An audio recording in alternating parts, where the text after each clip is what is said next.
ಉತ್ತರ ಪ್ರದೇಶದಲ್ಲಿ ನಡೀಬಾರ್ದ ಒಂದು ಅಚಾತುರ್ಯ ನಡೆದು ಹೋಗಿದೆ. ಅಮ್ಮ ಮಗಳು ಮನೆಯೊಳಗೆ ಬೆಂಕಿಯಲ್ಲಿ ಬೆಂದು ಹೋಗಿದ್ದಾರೆ. 13 ಜನ ಅಧಿಕಾರಿಗಳ ವಿರುದ್ಧ ಎಫ್ಐಆರ್ ಮಾಡಲಾಗಿದೆ. ಅಷ್ಟಕ್ಕೂ ಅಲ್ಲ ಆಗಿದ್ದೇನು ನೋಡ.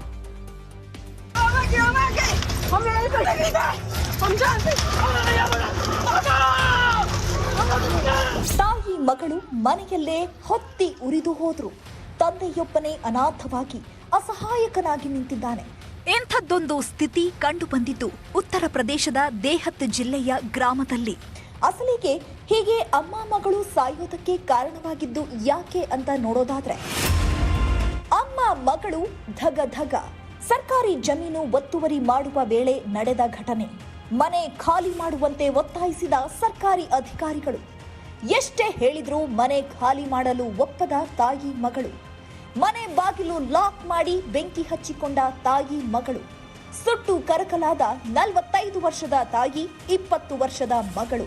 ಸೋಮವಾರ ಉತ್ತರ ಪ್ರದೇಶದಲ್ಲಿ ಆಪರೇಷನ್ ಬುಲ್ಡೋಸರ್ ಹೆಸರಿನಲ್ಲಿ ನಡೆದ ಈ ಘಟನೆ ಆತ್ಮಹತ್ಯೆಯೋ ಇಲ್ಲ ಅಧಿಕಾರಿಗಳೇ ಹೀಗೆ ಮಾಡಿದ್ರೋ ಅನ್ನೋ ಬಗ್ಗೆ ಇನ್ನೂ ತನಿಖೆ ನಡೆಯುತ್ತಿದೆ.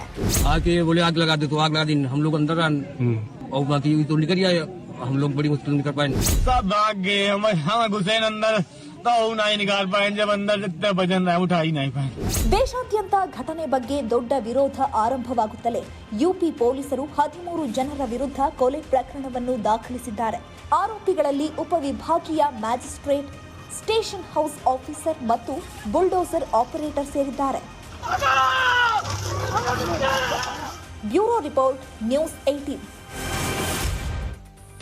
ವಿವಾದಿತ ದರ್ಗಾದಲ್ಲಿ ಶಿವಲಿಂಗಕ್ಕೆ ಪೂಜೆ ಮಾಡುವ ವಿಚಾರ 2 ಕೋಮುಗಳ ಮಧ್ಯೆ ಮಾರಾಮಾರಿ ಕಾರಣ ಆಗಿದೆ. ಶಿವರಾತ್ರಿಯಂದು ನಡೆಯುವ ಪೂಜೆಗೆ ಪಟ್ಟಣದಾದ್ಯಂತ ಖಾಕಿ ಸರ್ಪಗಾವಲು ಇರಲಿದೆ.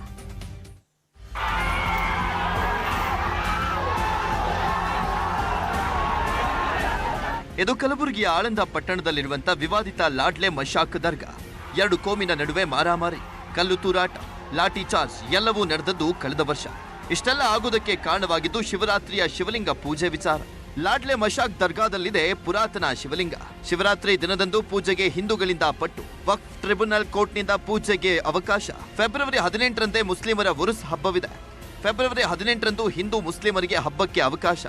ಬೆಳಗ್ಗೆ 8ರಿಂದ ಮಧ್ಯಾಹ್ನ 12ರವರೆಗೆ ಉರುಸ್ ಆಚರಣೆ.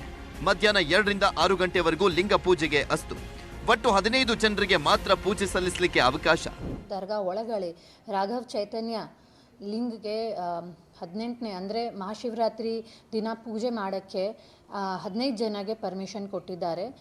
ಮಧ್ಯಾಹ್ನ 2 ಗಂಟೆಯಿಂದ 6 ಗಂಟೆವರೆಗೂ 18ನೇ ತಾರೀಕು ಅವ್ರಿಗೆ ಪೂಜೆ ಮಾಡೋಕ್ಕೆ ಅವಕಾಶ ಕೊಟ್ಟಿದ್ದಾರೆ. ಇನ್ನು ಕಳೆದ ವರ್ಷ ಇದೇ ದರ್ಗಾದ ಶಿವಲಿಂಗಕ್ಕೆ ಪೂಜೆ ಸಲ್ಲಿಸಿ ಹೊರಬಂದಿದ್ದಂತ ಹಿಂದೂ ಮುಖಂಡರ ಮೇಲೆ ಸಾವಿರಾರು ಜನರಿಂದ ಕಲ್ಲು ತೂರಾಟ, ಹಲ್ಲೆ ನಡೆದಿತ್ತು. ಈಶ್ವರ ದೇವಸ್ಥಾನವನ್ನ ನೋಡಿದರೆ ಅಲ್ಲಿ ದೇವಸ್ಥಾನ ಲಿಂಗ ಇದೆಯೋ ಇಲ್ಲೋ ಅನ್ನುವಂಥ ಪರಿಸ್ಥಿತಿ ನಿರ್ಮಾಣ ಆಗಿದೆ. ಜಿಲ್ಲಾಧಿಕಾರಿಗಳು ಅದನ್ನು ಸ್ವಚ್ಛ ಮಾಡಿಕೊಡಬೇಕು, ಪೂಜೆಗೆ ಅನುಕೂಲ ಮಾಡಿಕೊಡಬೇಕು ಅನ್ನುವಂಥದ್ದು ನಮ್ಮ ಬೇಡಿಕೆ ಇದೆ. ನ್ಯಾಯಾಧೀಶರು ಕೂಡ ಅದನ್ನ ಅವರು ಸೂಚಿಸಿದ್ದಾರೆ. ಇದನ್ನೆಲ್ಲವನ್ನೂ ಕೂಡ ನಾವು ಸ್ವಾಗತ ಮಾಡ್ತಾ ಇದ್ದೀವಿ. ಅದೇನೇ ಇರಲಿ, ಈ ಬಾರಿಯ ಉರುಸ್ ಹಾಗೆ ಶಿವಲಿಂಗ ಪೂಜೆ ಯಾವುದೇ ತೊಂದರೆ ಇಲ್ಲದೆ ಜರುಗಿದ್ರೆ ಸಾಕು. ಅರುಣ್ ಕುಮಾರ್ ಕದಂ, ನ್ಯೂಸ್ 18, ಕಲಬುರಗಿ.